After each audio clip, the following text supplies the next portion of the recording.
Պարոն Թիրունյան, այսօր հայտնի դարձավ, որ Հայաստանը դիմել է Եվրամիությանը, որպեսզի աջակցեն ընտրությունների ժամանակ։ Սա ինչ է նշանակում եւ շատերը սա գնահատում են Արևմուտքի, մասնավորապես Եվրամիության միջամտությունը Հայաստանի ներքին գործերին։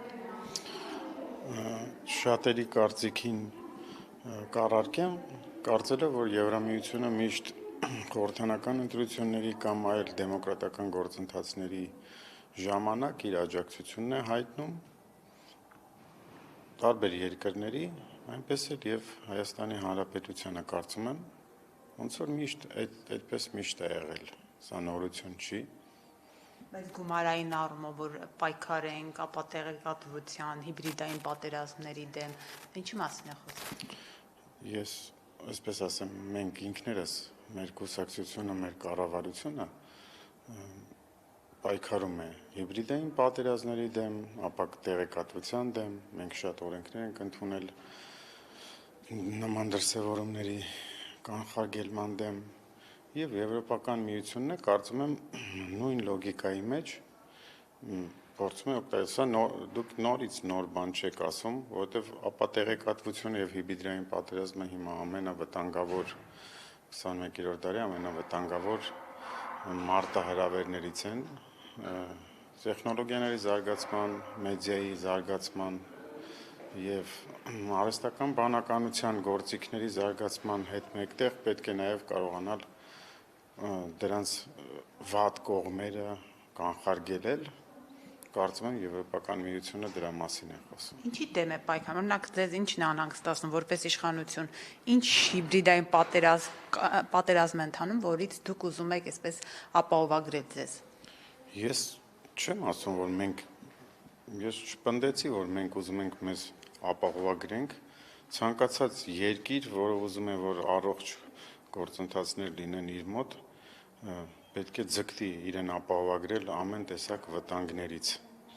Ես ոչ պնդում եմ անում, որ մենք ինչ-որ հատուկ գործողություններ ենք անում մեզ ապահովագրելու, ոչ։ Մենք այս ժամանակահատվածում շատ տեսնում ենք մեդիա դաշտի եւ հիբրիդային պատերազմի դրսևորումներ եւ շատ կուզենայինք, որ այդ դրսևորումները մեր երկրի դեմոկրատական գործընթացներին ոչ մի վնաս չկարողանան անգամ տալ։ Այսինքն ինչ վնաս կարող է ձեր իշխանության բերած, այսպես ասած, դեմոկրատիային վնասել։ Ով կամ կարող է վնասել։ Դուք ումից եք վտանգ տեսնում, այսպես ասած։ Քանի անգամ կրկնենք։ Եթե ումից եք դուք վտանգ տեսնում։ Ես անձամբ, ես որպես քաղաքացիական պայմանների կուսակցության, իշխող կուսակցության եւ երևի ձեր հարցը ընտրությունների կոնտեքստում է, ցանկացած այլ երկրների կողմից ֆինանսավորվող, ոչ բարձրաձայնվող ֆինանսավորվող ուժերի, որոնք փորձեն Հայաստանի Հանրապետությունում ինչ-որ խժդժություններ եւ այլ գործիքների միջոցով փորձեն մասնակցեն ընտրություններին կամ ընտրությունների արդար արդյունքների վրա ազդեցություն ունենալ։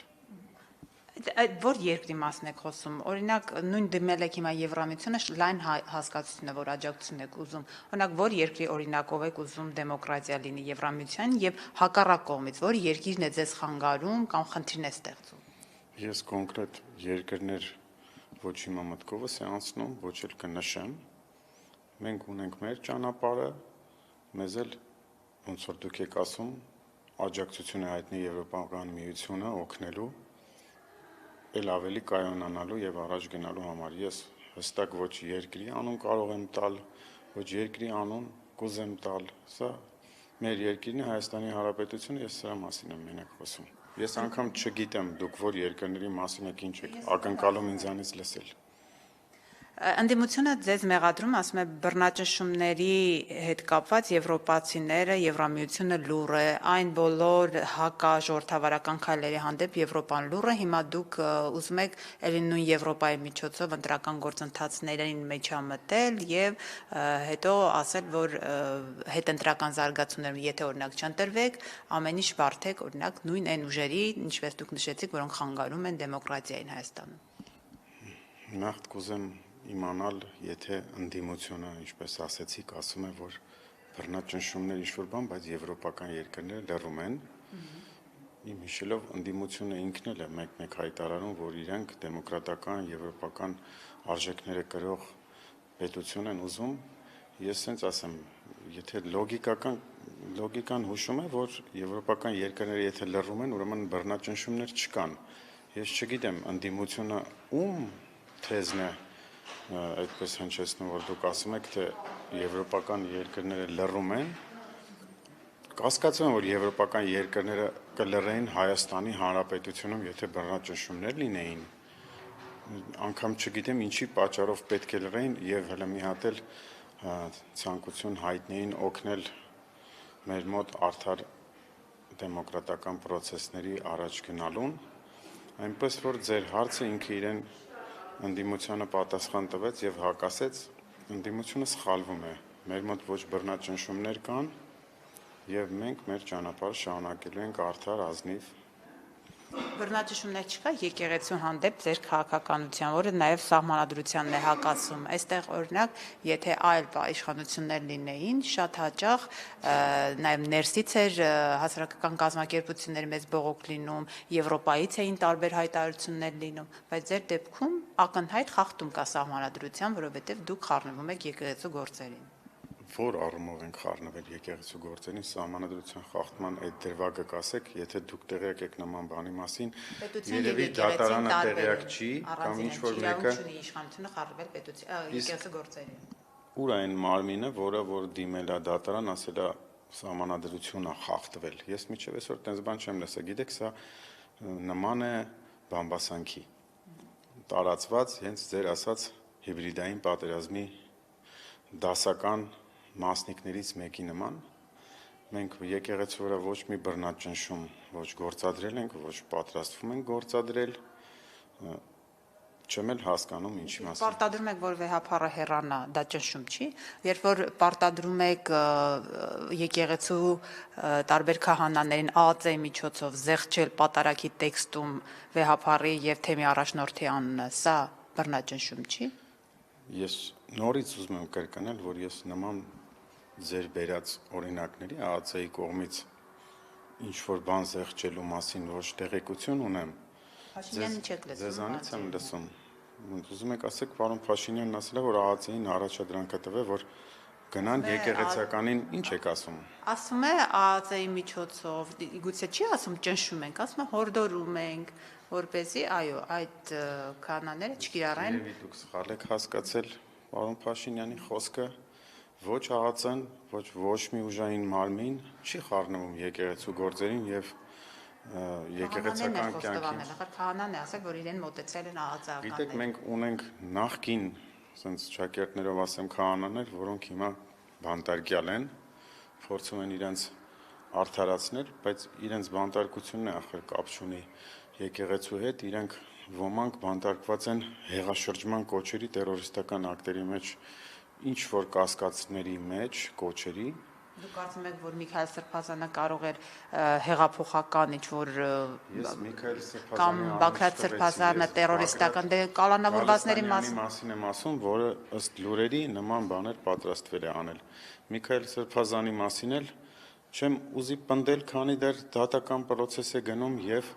այսպես ասած իրավապահ մարմինները միջև դատական որոշում չլինի, ես ոչինչ չեմ պնդի, բայց ես գիտեմ, որ ինչ է լինում մեր երկրում արդարության եւ ազնվության դաշտում է լինում։ Մենք եկեղեցու հանդեպ ոչ մի բռնաճնշում չենք գործադրել, չենք էլ պատրաստվում, ինչպես տեսնում եք, ինչպես ցույց է տալիս կյանքը, ասելով չի։ Ինչ երևում է, այն էլ կա, ժողովուրդը գալիս է, մասնակցում է պատարակներին, մենք էլ ենք գնում մասնակցում պատարակներին, եւ սա պետք է լիներ բնական բան, ոչ թե զարմանալու։ Ճիշտ եք ասում, բնական պետք է լիներ 7 տարվա մեջ միշտ պետք է գնայիք, ոչ թե վերջին 6 ամսում, երբ որ եկեղեցու դեմ ակնհայտ իշխանական արշավ է իրականացվում։ Ձեր ասած հիբրիդային պատերազմի շրջանակներին նորից անդրադառնամ։ Իսկ դուք ինչ գիտեք մենք ոմանք մերոնցից կամ մենք չենք գնացել։ Ուղղակի այս հայցը երբ որ սկսել է ասենց բարձրաձայնվել եւ այլ շրջանակների կողմից երանգներ տալ քաղաքական եկեղեցին սարքել են քաղաքական կուսակցություն, այսպես ասած, ինչ որ քաղաքական դաշտ է մտել եկեղեցին եւ ինչ որ պայքար է անհասկանալի պայքարի մեջ, այդ ժամանակ հիբրիդային պատերազմի գործիքները մեդիա դաշտը եւ որոշ չար ուժերի կողմից ֆինանսավորվող մեդիա դաշտը ուշադրություն է դարձրել եւ իրենց տեսախցիկները եւ լրատվամիջոցները ուղղել են այս ուղղությամբ։ Ես կարծում եմ, որ դուք ոչ մի ստատիստիկ տվյալ չունեք, թե արդյոք մենք 7 տարվա մեջ չենք մասնակցել պատարակների կամ ոմանք մեզանից ամեն պատարակի չեն մասնակցել։ Սա վերջին շրջանի ձեր ուշադրությունը ուղղակի գրաված Դուք եք օրակարգ բերել առաջի պլան Հայաստանում բազմաթիվ խնդիրների ֆոնին, դուք եք ասում, որ հիմա ամենակարևորը վեհափառի հեռացումն է։ Այո,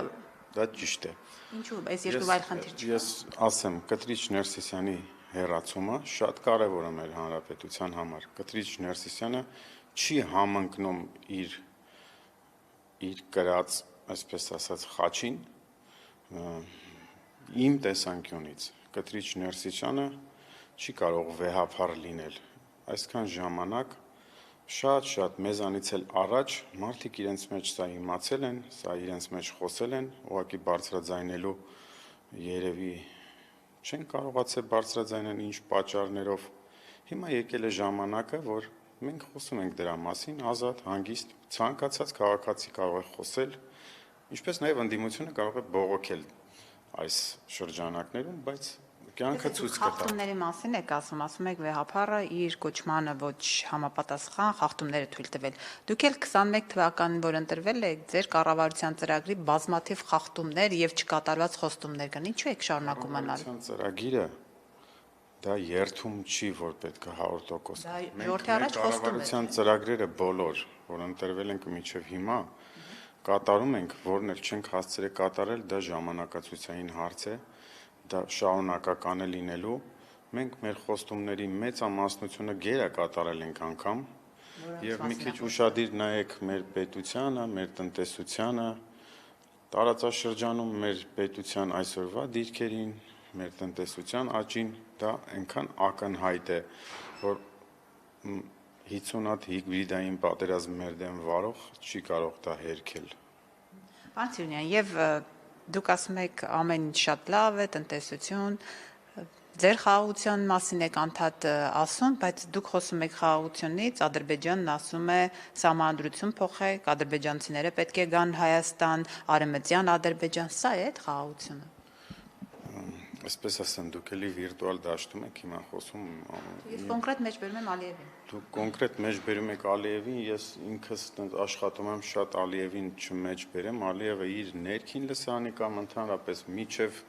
հիմա մեզանից առաջել շատ բաներ է ասել, դա այդպես չի։ Իրականում պետությունները կառավարվում են օրենքներով եւ համաձայնագրերով, թղթի վրա ինչ որ գրած եւ ստորագրած է երակողմ, քառակողմ, երկկողմ եւ դա իրականանում է այդպես, ինչպես որ գրված է։ Ալիևի ասածները ոչ ուզում եմ մեջ բերեմ, ոչ էլ ուզում եմ ինչ-որ մեկնաբանություն անեմ դրա շուրջ, որովհետեւ անգամ կասկածում եմ, որ Ալիևը նման բանը կարող է պնդել եւ պահանջել Հայաստանի Հանրապետությունից։ Հայաստանի Հանրապետության սահմանադրության փոփոխություն Ալիևի պահանջով երբեք չի եղել, չի լինելու։ Հայաստանի Հանրապետության սահմանադրությունը եթե փոփոխման կարիք ունի, լինելու է Հայաստանի ժողովրդի կամքով եւ ըստ սահմանադրության։ Այսինքն ասում եք չի պնդում Ադրբեջանը, Ալիևը, եթե չի պնդում, ինչպես է ստացվում, որ խոսում է այն թեմաների մասին, որոնք հետո նաև հայաստանյան օրակարգի թեմա են դառնում։ Սա ամեն մի այսպես տեղեկություն մենք առաջին Ադրբեջանից ենք իմանում, հետո նորի Հայաստանում տարածում է այդ մասին։ Այդ ինչպես է լինում։ Մեր հարցազրույցի ընթացքում արդեն որևէ դեպքով արդեն ձեր առաջի տված հարցի պատասխաններին եք պատասխանում, որ որոշ լրատվամիջոցներ Հայաստանի Հանրապետությունում հիբրիդային պատերազմ են վարում հենց Հայաստանի Հանրապետության դեմ առաջի լուրերը իմանալով ադրբեջանական դեղին մամուլից, կանաչ մամուլից, թույլ տվեք պատասխանեմ։ Դուք ինքներդ ձեր տված հարցով նորից ապացուցեցիք, որ Հայաստանի Հանրապետությունում լրատվությունը որոշ լրատվամիջոցներ եւ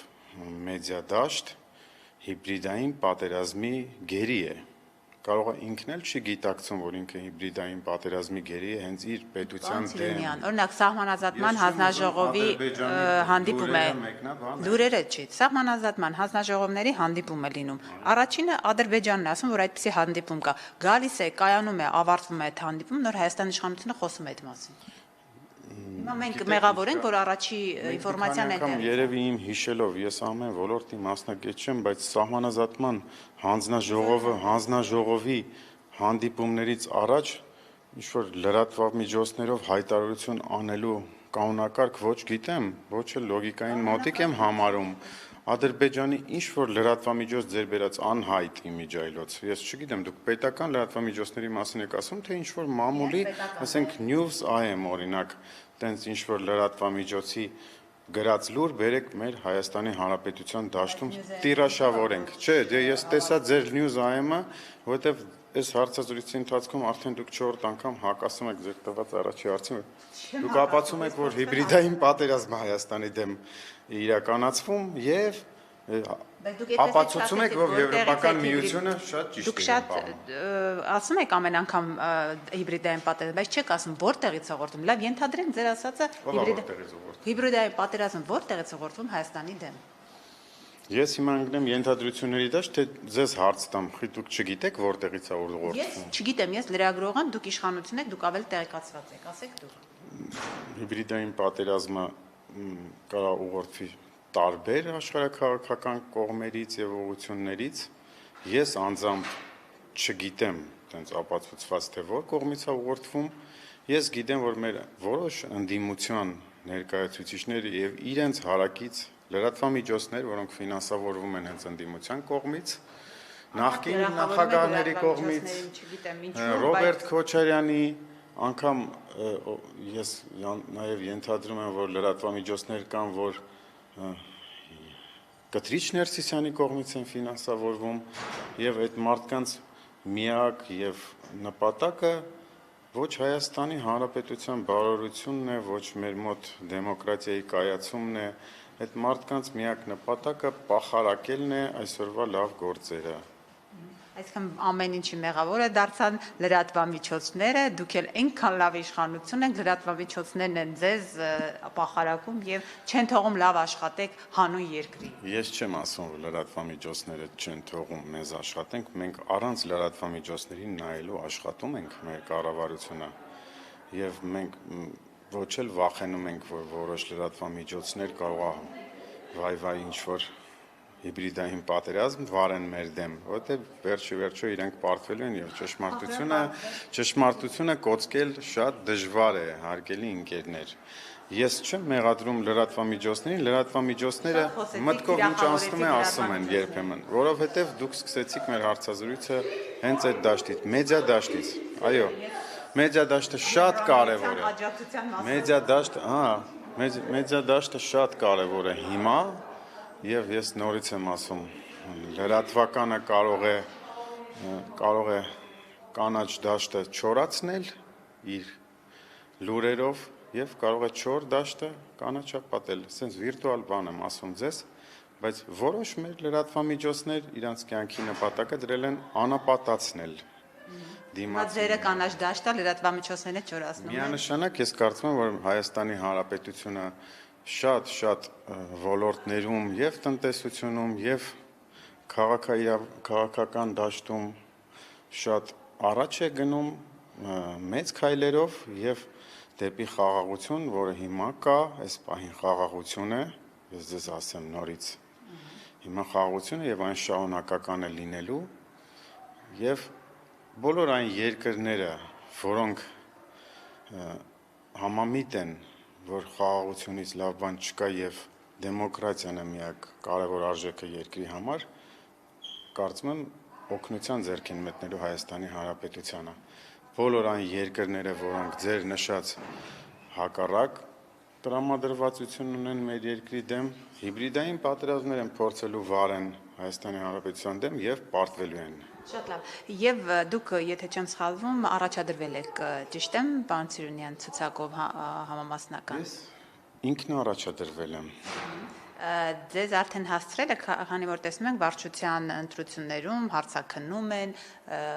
տեխնացուներ, դուք արդեն հարցաքնվել եք վարչությունում, ճակերտավոր հարցաքննում։ Շակերտավոր ճիշտ եք նշում, դա հարցաքննություն չի, դա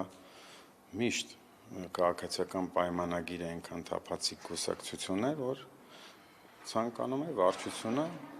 բոլորին հետ խոսել, հասկանալ, որոշակի հարցեր տալ, դա գործընթաց է ներկուսակցական, նորմալ եմ գտնում։ Չէ, արդեն Ես անցել եք այդ փուլով։ ճիշտն ասած, ես որպես կուսակցության նախկին վերահսկող այդ փուլում ես ինքնառաջադրվել եմ, այդ փուլով անցել եմ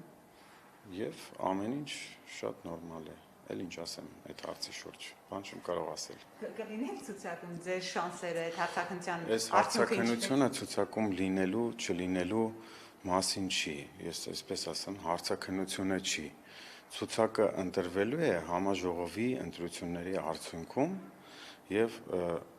երևի մեր հանրապետության պատմության մեջ, կուսակցությունների պատմության մեջ հազվադեպ կամ չեն եղել այսպիսի դեպքեր, որ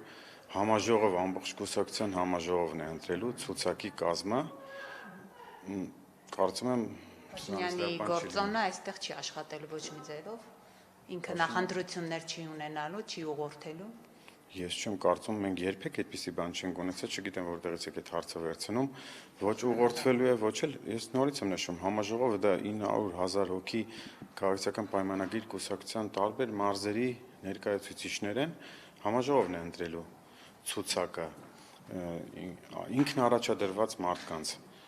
Մեր կուսակցության կանոնադրությամբ վարչությունը իրավունք ունի միջամտելու որոշակի դեպքերում, որոնց մասին միայն վարչությունը կարող է իմանալ, ես էլ անգամ տեղյակ չեմ կներեք։